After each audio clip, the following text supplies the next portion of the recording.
goodness, man. It's so funny. That video is about almost 2 years old now. But now, if you know Isaiah and you know Titus, you can say that is a true representation of what still goes on today. Titus loves to eat, and by loving to eat, that means by any means necessary, even if it means taking Bubba's food. Isaiah, you didn't like that, did you, buddy? Bubby taking your food? Yeah. Well, how many of us, though, how many of us can relate to this, right? That we see something that we don't have, that someone else has, and instantly we're trying to plot and scheme and figure out some kind of way that we can get it. We see something nice, and it's like, oh, I've got to have that. I want that. But here's the truth, that God never intended for us to live life like that.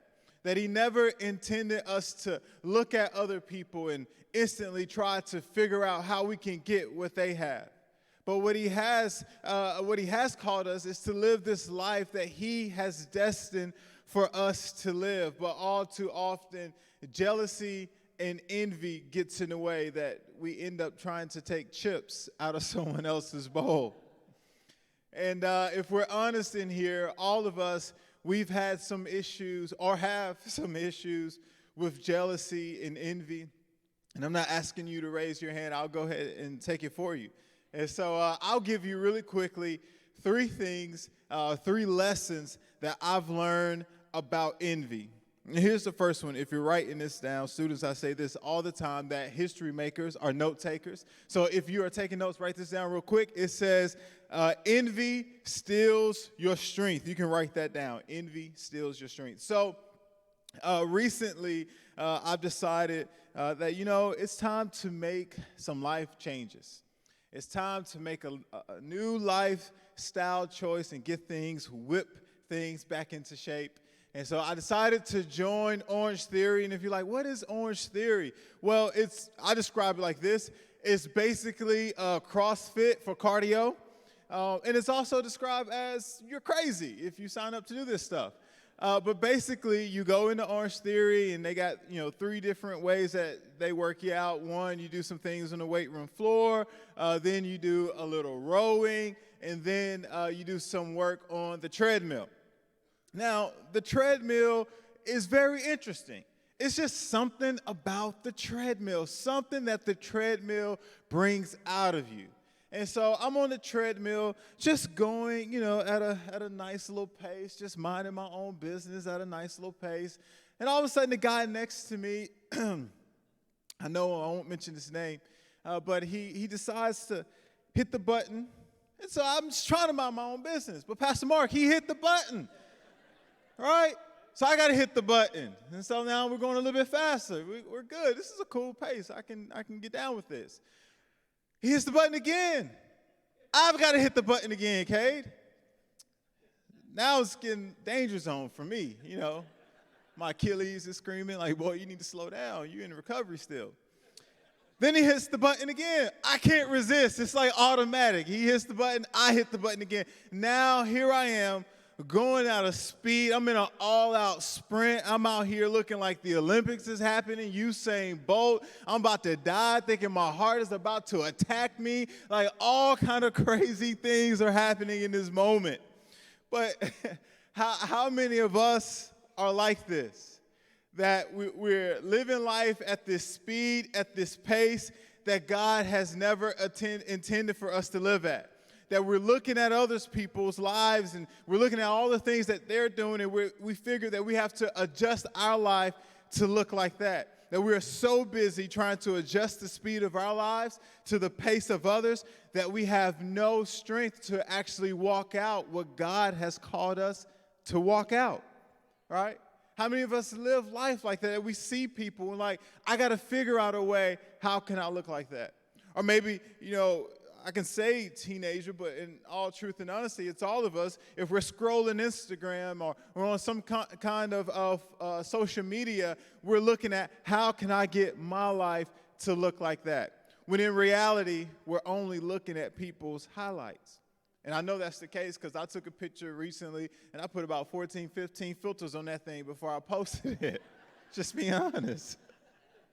But we're trying to adjust our life to the pace of others. And when we do that, we wonder, how come we don't have any energy left for the kids? Or how come we don't have any time left to spend with our spouse when we're at home at night? Or maybe if you're in school, we're wondering, how come our grades are failing? Or how come there's no margin in our lives to be able to serve and do things in our community and in our church? It's because our lives are so filled and so busy trying to live at a pace that God hasn't called us to live at, that we have no room and no energy, no strength left to do what he's actually called us to do.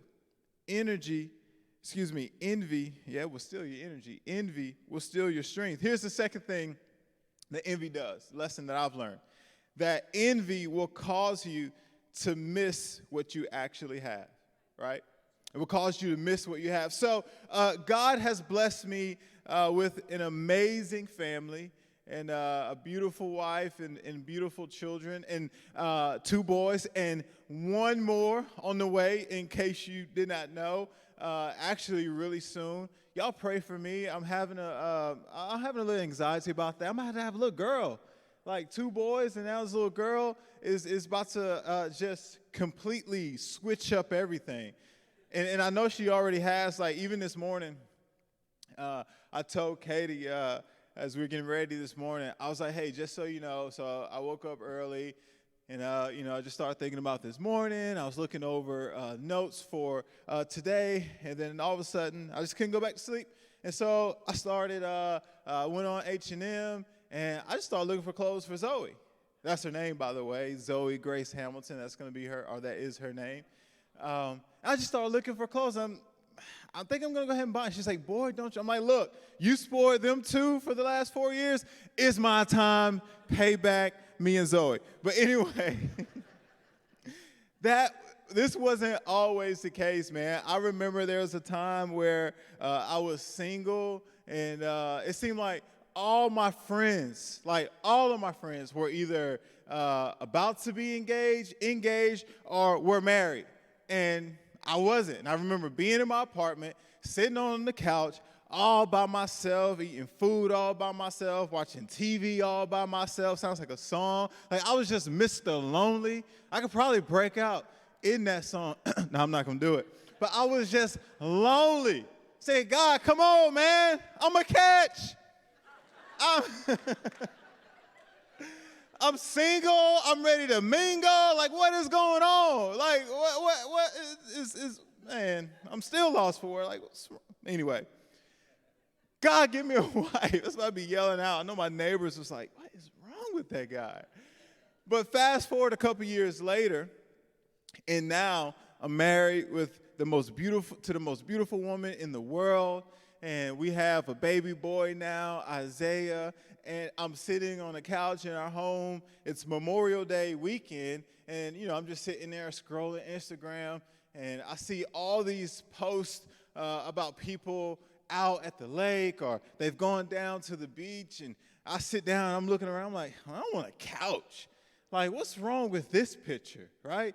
What's going on with this? They're at the lake, they're at the beach, what's going on with this? And all of a sudden, in that moment, I got upset because I wanted to be at the lake. I wanted to be at the beach. But how quickly did I forget 2 years ago of what I sat there and complained about and asked God for? But now, in the moment, here I am complaining about what I actually asked God for and what he gave me. But that's what envy will cause you to do. It will cause you to miss what you have. And you see gifts and talent that other people possess, and you start talking, well, I wish I could sing like that. Or in fact, I think I can sing better than her. Or why is he up there speaking? I speak better than him. Or why this or why that? Meanwhile, we're missing the things that God has actually given us. We spend all this time talking about what we don't have, and we miss the fact of what we actually do have. He says this, he says that you are my masterpiece. But all too often, envy will cause you to complain about the pieces that you didn't get while you miss the fact that you are a masterpiece, that you are gifted just the way you are supposed to be, that you don't need anything else to do what God has called you to do. You just need to settle into who you are, to who God designed you to be, and operate in that lane. The moment you step outside the lane of what God has called you in is the moment you set yourself up for disaster. Man, I can't do what Pastor Adam does. I want to sing. Y'all don't want me to sing. But man, what would it look like if we decided to stay in the lane and start thanking God for what we do have? So what do we need to do? We need to take our complaining to thanking God. So the next time I don't have this, God, I thank you for this. Well, God, I don't have that. God, I thank you for that. And you just begin to watch and see how it changes everything, how it changes your attitude, your mindset to how you approach today. That the moment you get ready to complain, man, you stop and you start to thank God for what you do have. Because when you get that picture, you're able to kind of step back and realize, no, I don't need anything else. I actually already have everything that I need to do what God has called me to do. And maybe because I've been so focused on something else that I'm actually not positioning myself to use the fullness of what I do have. And the funny thing is, you realize all while you are wanting what someone else has, they want what you have too. All right, so just use what you got. Here's the third lesson I've learned about envy, is that envy steals your joy. Have you ever been around someone that just always seems like they're mad?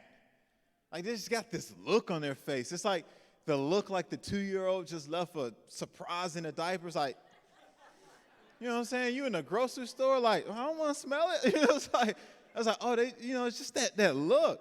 It's like, it could be someone walks up and gives someone $1 million. Here's $1 million. Well, it wasn't $1,000,001.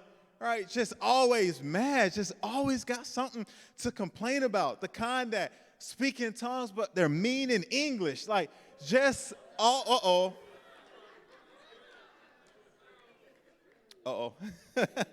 But just always mean. It's envy. You know why? Because we spend our time looking at what someone else has instead of being able to celebrate it. We figure we got to find a way to tear it down. And when you always do that, you have no joy. So then you walk around with a built-in stank face instead of this face that looks welcoming and looks like you're ready to encourage someone. So what do we need to do about that? Well, the next time someone gets a promotion or someone gets a cool opportunity and you didn't, guess what? Rejoice with them, right? Rejoice when someone else rejoices, because what it does, man, it encourages you in a roundabout way to know that God is still faithful. And if he did it in their life, guess what? He is more than capable of doing it in your life. So have the right attitude. Don't live life joyless, right? It's just too short. Don't wake up with the stank face, but wake up knowing that this is the day that the Lord has made, and I will rejoice and be glad in it. Do not allow envy to steal your joy. And in case you're saying, well, all right, I ain't heard no scripture yet, Pastor. Well, I got you. Hebrews 12:1-2 says this.